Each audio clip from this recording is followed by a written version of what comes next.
Reflection on term 3 and my Lamda journey thus far.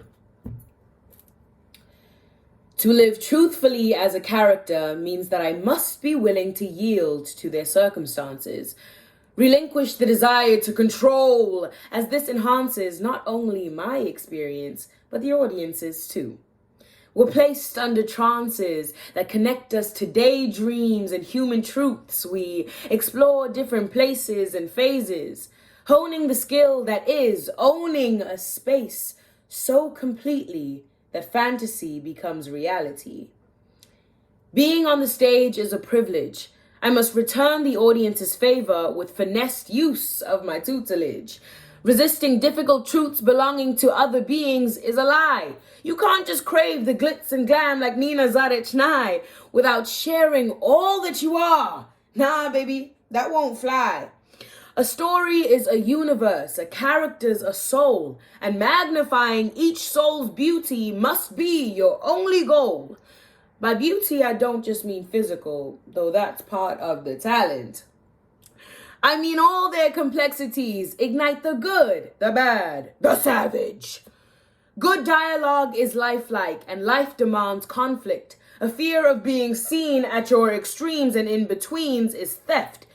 You've nicked the fun out of it. Mamas, that's too strict. But it's not as hard as you're making it out to be. I swear, just focus. Stay present with the text, how your mouth wraps around each section, no hocus pocus. Spoken words ring as beautifully as song, technique so slick that it almost goes unnoticed. Almost. If my aim is to communicate that love could help to liberate us all from the heavy weight of societal expectation, my love, the show has got to be more than great. If I want to sing about my shot like Mr. Hamilton, I've got to be willing to bare my soul and almost come undone. For these were words chosen for the whole world to hear. Like Miss Seeley's journey in I'm Here, a 5-minute Bildungsroman, or the strange and bitter crop observed by Miss Holiday, swinging and rotting under the harsh rays of the sun. The same soul Mr. Baptiste speaks of, assuring that it's all right. It's all right. It's all right to have a good time. Said it's all right. Whoa, it's all right. And how this is just as honest as Miss Reynolds' little boxes on a hillside. Little boxes made of ticky-tacky. Little boxes on a hillside. Little boxes all the same.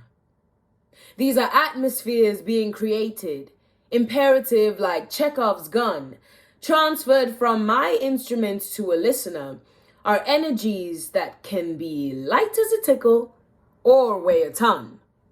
This transaction depending upon the quality of prep that I've done. It's dependent upon support from my entire body, from my spine, my gaze, my peripheries, even my tongue, utilizing each glide, thrust, float, in order to embody truths that may relate to, but are separate from my own folly. I've learned that courage is the strength to face your fears and failures, and it must be paired with patience.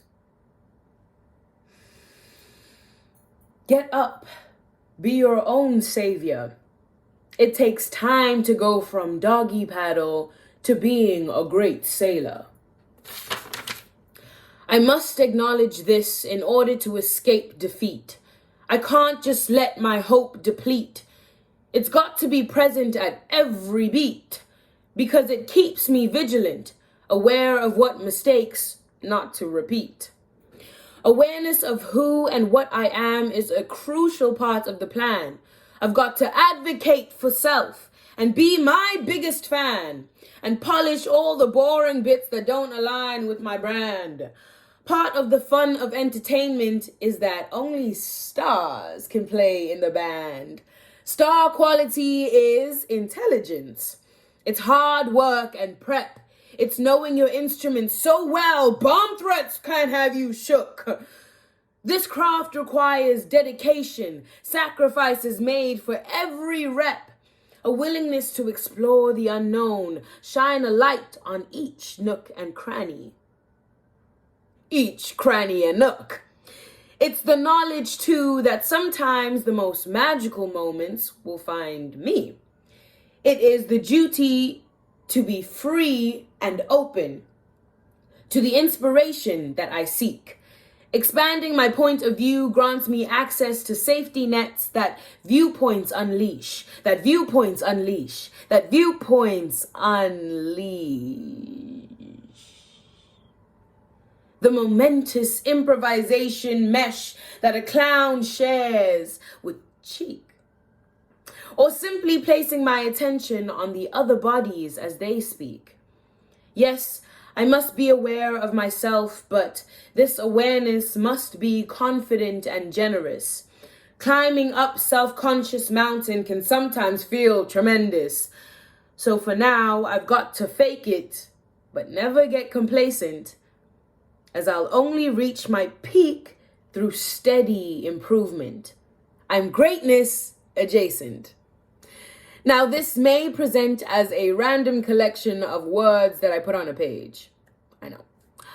But it's actually an accumulation of months of smiles, tears, and rage.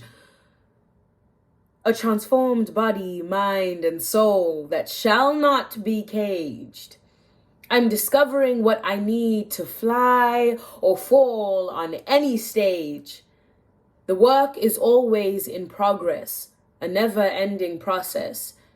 But I'm proud of just how far I've come with this creative discovery conquest. Thank you for listening.